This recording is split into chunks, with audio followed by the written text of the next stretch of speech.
चलिए आपको सीधे हरियाणा के गुरुग्राम लेकर के चलते हैं, जहां सीएम नायब सिंह सैनी क्या कुछ कह रहे हैं, सुनिए। आज 13 अप्रैल है। ये 13 अप्रैल आज वैसाखी का महापर्व है, जो पूरे देश के अंदर अलग अलग राज्यों में अलग अलग तरीके से मनाया जाता है। मैं वैसाखी के पर्व की आप सबको बहुत बहुत बधाई और शुभकामनाएं भी देता हूं। आज का दिन एक ऐतिहासिक घटनाक्रम का भी दिन है। आज के ही दिन अंग्रेजों का जो कुशासन चला हुआ था, जनरल डायर में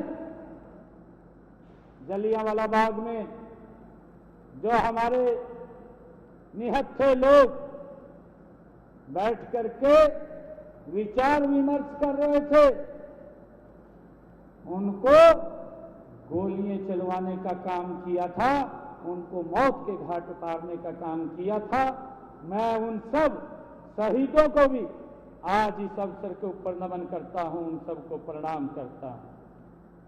मुझे बड़ी खुशी है कि आज का ये विशेष दिन, आज हम महान समाज सुधारक महात्मा ज्योतिबा फुले, जो विचारक रहे हैं, जो लेखक रहे हैं और महान दार्शनिक महात्मा ज्योतिबा फुले की जयंती के अवसर पर राष्ट्रीय जागृति महासम्मेलन का आयोजन जो हो रहा है, इसके लिए भी आप सबको मैं बहुत बहुत साधुवाद देता हूं, आप सबको बधाई देता हूं।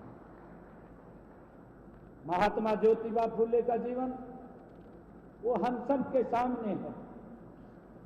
उन्होंने, महात्मा ज्योतिबा फुले ने उस समय देश और समाज को जगाने का काम किया था, जब भारत माता ये गुलामी की बेड़ियों में जकड़ी हुई थी, हम सब जानते हैं। उन्होंने अपना संपूर्ण जीवन भारत माता की गुलामी की जंजीरों को काटने और समाज में फैली हुई कुरीतियों का उस समय में डट करके विरोध किया। चाहे वो विधवा विवाह था, उसका उन्होंने समर्थन करने का काम किया है।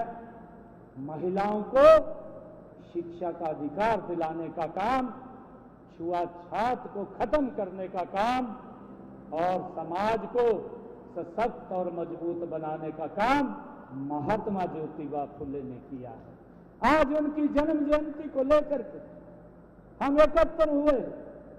मैं राष्ट्रीय सैनी सेवा समाज के तमाम पदाधिकारियों का दिल से धन्यवाद करता हूं कि उन्होंने ऐसे महान व्यक्तित्व की जयंती के अवसर पर हम सबको एकत्र करने का काम किया है। ऐसे महापुरुष को याद करते हुए राष्ट्रीय जागृति महासम्मेलन का आयोजन करना और उनके प्रति चर्चा और उनके प्रति सच्ची श्रद्धांजलि, भाइयों, उन्होंने अपने विचारों, संघर्षों और कर्मों से सामाजिक परिवर्तन करने का काम महात्मा ज्योतिबा फुले ने किया है।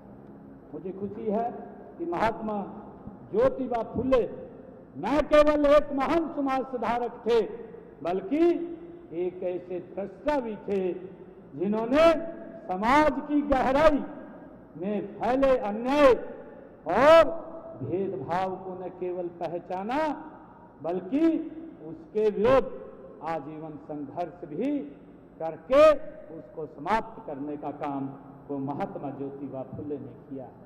मुझे ये भी खुशी है कि उन्होंने बालिकाओं की शिक्षा, विधवा विवाह, दलित उत्थान और शोषण के विरुद्ध आवाज उठाई है। उस दौर में जब ये बातें सोचना भी कठिन था, उनका कहना था, महात्मा ज्योतिबा फुले बोलते थे कि शिक्षा ही व्यक्ति और समाज का उत्थान कर सकती है। ये महात्मा ज्योतिबा फुले का विचार है। और मैं आप लोगों से आज इस मौके के ऊपर एक अपील भी करना चाहूंगा कि हम सब संकल्प लेकर के ऐसे अवसरों के ऊपर हमें शिक्षा के अंदर आगे बढ़ना चाहिए, जो हमारे पूर्वजों ने लगातार शिक्षा में अग्रणी भूमिका में आकर के काम किया है। मुझे ये भी खुशी है कि उन्होंने सबसे पहले, जब महिलाओं को शिक्षित करना अपराध माना जाता था, और यहाँ वक्त तो चला एक छोटे से ब्रेक का, जल्द लौटेंगे।